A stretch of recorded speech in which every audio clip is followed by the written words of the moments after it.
Rain cascaded in relentless sheets, turning the pavement into a shimmering illusion. From the deluge, she appeared abruptly, a ghost from a chapter I'd sealed shut half a decade ago. Her sodden hair clung to her cheeks, outlining her face in a way that stirred a memory I'd battled to suppress. Her waterlogged dress hugged her form, weighed down and sticking, evoking a night I'd labored to forget. This time, though, she wasn't solitary. A small boy stood at her side, his tiny hand gripped firmly in hers.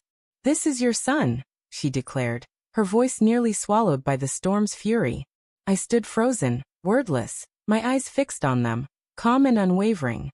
Then I moved aside, letting silence speak where words fell short. 5 years earlier, she had walked out of our shared existence, adorned in a vivid red gown, its open back design etched in my mind. I never outright questioned her fidelity, but I'd voiced concerns about the attention such a striking outfit might draw. Attention she once said she loathed. She dismissed my worry with a playful laugh. "It's just a party," she reassured me, but she never came back. Our connection hadn't eroded slowly. We were solid.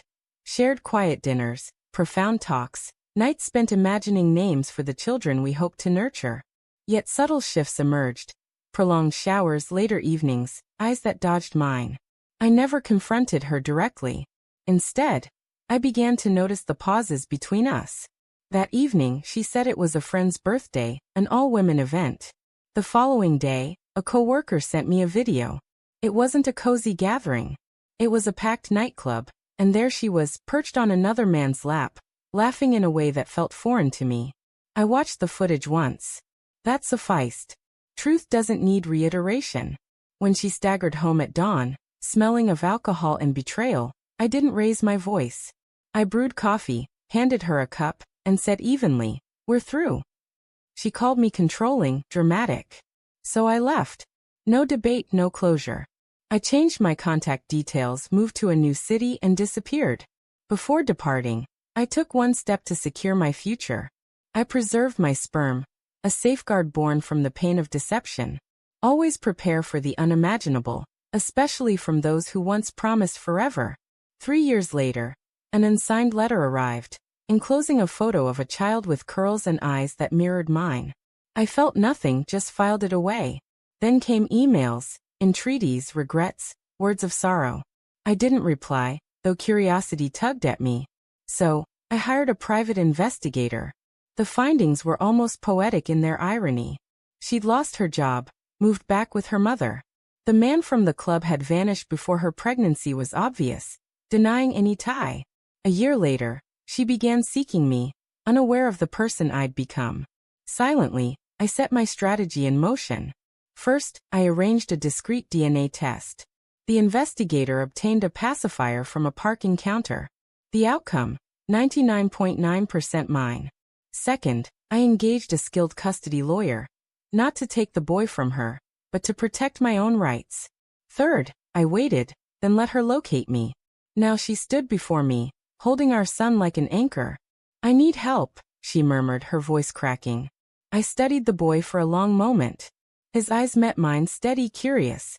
She started speaking, spilling apologies, stories of loneliness, love, and the need for a father for her child. I let her words pour out, uninterrupted. Lies are delicate. Give them time to unravel, and one truth can set them alight. Then I handed her a folder with custody terms, a visitation plan, and clear boundaries. "This is a reunion," I said. "It has rules." She cried, begged, accused me of harshness, claiming I had no right. I met her gaze. "You lost that right the night you left in that dress." This wasn't vengeance or spite. It was clarity. Actions echo. Betrayal lingers in recollection. A week later, I met my son properly. We went to the zoo. I read him stories, watched his laughter. Pure, radiant, the kind I once knew before trust became something to guard. I haven't told him the full story. One day, when he's ready, I'll share it. Not to turn him against her, but because he deserves the truth. As for her, she gets monthly updates through my attorney. Formal, distant. A name, a photo, a date. She lost a man who would have moved mountains for her. Now I pour everything into him.